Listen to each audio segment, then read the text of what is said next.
Oke, selamat siang, pagi, sore, malam, dan sebagainya buat teman-teman kota di Salatiga ataupun seluruh dunia yang menyaksikan video saya ini. Ya, kembali dengan saya di Beyond Reason. Kembali lagi dengan saya Pandu Brilian, Pandu Pandai Terbang. Pastinya akan memberikan sedikit tips dan solusi buat teman-teman semua di Salatiga ataupun bisa untuk seluruh dunia. Oke, selamat datang. Kali ini kita akan bahas topik yang lagi ditunggu-tunggu, yaitu prediksi UMK Kota Salatiga tahun 2025. Apakah gaji kita akan naik cukup besar untuk menghadapi tantangan ekonomi tahun depan?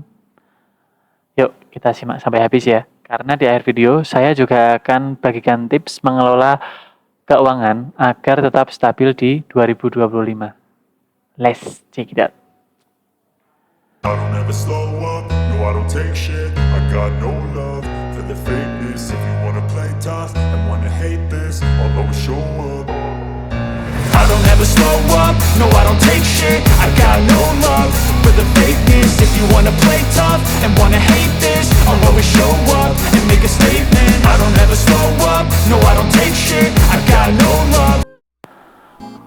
Oke, kita di sini akan melihat UMK dari tahun ke tahun dan kita akan memberikan sedikit prediksi aja buat teman-teman semuanya nanti ya.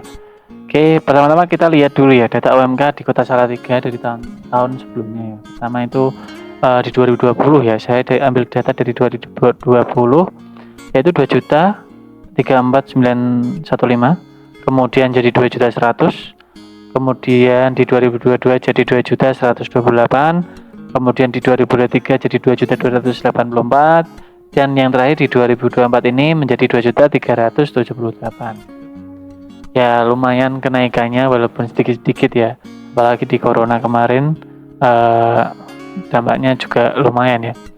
Kemudian rata-rata kenaikan UMK di Salatiga berkisar antara 3,5% hingga 6% per tahun. Jadi kenaikan ini biasanya dipengaruhi oleh inflasi, pertumbuhan ekonomi, dan kebutuhan hidup layak. Namun bagaimana dengan tahun 2025? Mari kita coba prediksi guys. Oke, berdasarkan tren dan faktor ekonomi saat ini ya, berikut adalah prediksi untuk kenaikan UMK Salatiga ya dari tahun 2025.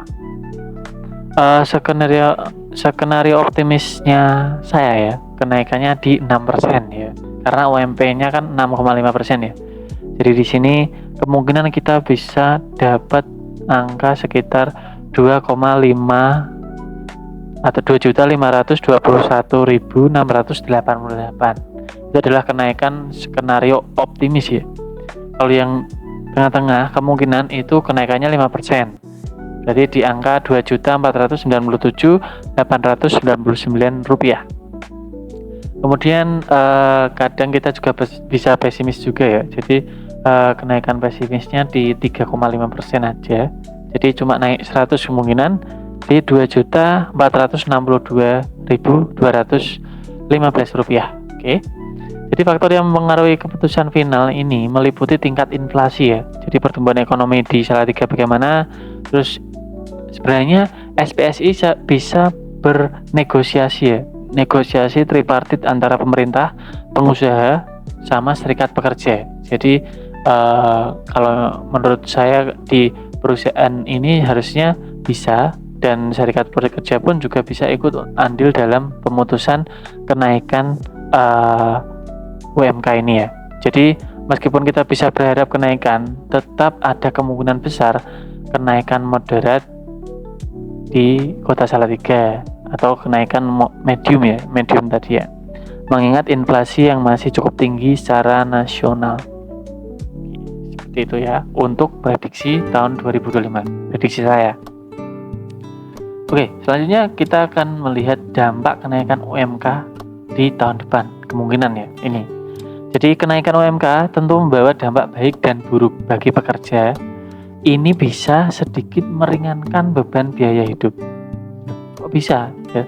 Seperti kebutuhan pokok, transportasi, dan pendidikan. Namun bagi pengusaha kenaikan UMK bisa menjadi tantangan, terutama bagi UMKM yang harus menekan biaya produksinya ya.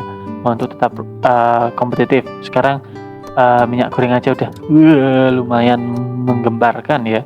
Jadi gorengan-gorengan di jalan itu mungkin nanti kedepannya udah nggak 1.000 lagi, bisa-bisa 2.500.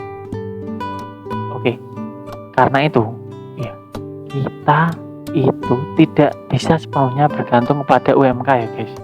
Kita perlu strategi lain agar kondisi keuangan kita tetap stabil.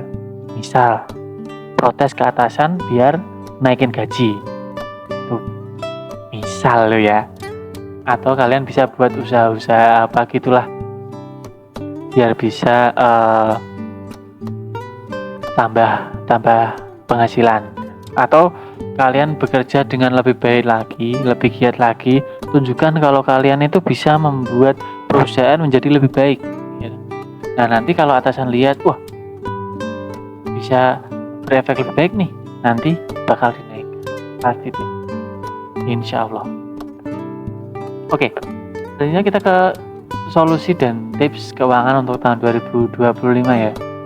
Jadi yang pertama template ya. Seperti biasanya kita harus buat anggaran bulanan. Catat semua pemasukan dan pengeluaran agar keuangan lebih terkontrol ya. Sisihkan dana darurat, usahakan menyisihkan 10-20% ya gaji untuk dana darurat kalau bisa ya. Biasanya habis gajian hilang. Oke, terus investasi cerdas, mulai investasi kecil seperti tabungan emas, reksadana pasar uang atau deposito. Tapi kalau emas saran saya enggak dulu ya, emas tuh nggak bisa dicicil ya. Jadi kalau beli emas ya beli emas 1 gram gitu ya. Atau 0,0 yang bisa dibeli lah, jangan nyicil emas digital, oke? Kemudian reksadana itu banyak ya. Saya belum di endorse sama Bibit, jadi saya nggak mau nyebutin Bibit di sini. Jadi nanti bisa ya aplikasi reksadana banyak, nanti coba aja. Itu yang minim resiko aja, jangan yang moderate resikonya, oke? Atau deposito ya, deposito lebih ke penyimpanan uang aja, itu standar dipakai orang-orang banyak, jadi coba aja. Kemudian di tingkat pendapatan, pertimbangkan untuk membuka usaha sampingan atau bekerja freelance ya. Jadi kalian bisa buka usaha sampingan, misal jualan water kriuk, nanti bisa beli di saya waternya, nanti dijual sendiri dengan margin sendiri bisa. Atau beli kerupuk di tempat saya bisa, saya juga jualan kerupuk, nanti bisa kalian ambil terus kalian buat margin sendiri bisa, oke? Atau bekerja freelance. Nah, yang teman-teman yang punya keahlian coding, terutama web, mungkin nanti bisa hubungi saya di kontak di deskripsi ya guys, kalau mau bekerja freelance untuk programming.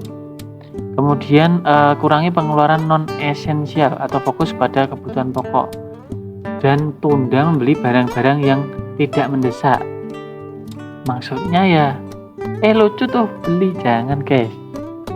Oke, beli-beli aja yang barang-barang bermanfaat dulu ya. Kalau udah kaya juga nggak apa-apa sih, kalau mau beli-beli labubu gitu boleh. Kalau belum kok masuk mau ngutang buat beli labubu ya. Oke, tolong pertimbangkan 5 hal tadi ya, buat anggaran bulanan, sisihkan dana darurat, investasi cerdas, tingkatkan pendapatan, kurangi pengeluaran non esensial. Oke, mungkin cukup sekian aja dari saya ini untuk penutupan. Jadi kenaikan UMK adalah kabar baik ya. Tapi lebih penting adalah bagaimana kita mengelola keuangan dengan baik. Apakah pendapat kamu tentang prediksi UMK Salatiga tahun 2025 ini? Nanti bisa komen di bawah ya guys. Apakah bakal naik 1 juta atau 2 juta? Coba kalian kalau yang punya prediksi bisa komen di bawah. Ya, terus apakah cukup untuk memenuhi kebutuhan sehari-hari? Juga. Semoga cukup selalu ya. Nanti tulis di komentar semuanya, oke? Jangan lupa untuk like, share, subscribe untuk informasi menarik lainnya ya guys. Sampai jumpa di video tips berikutnya. See ya.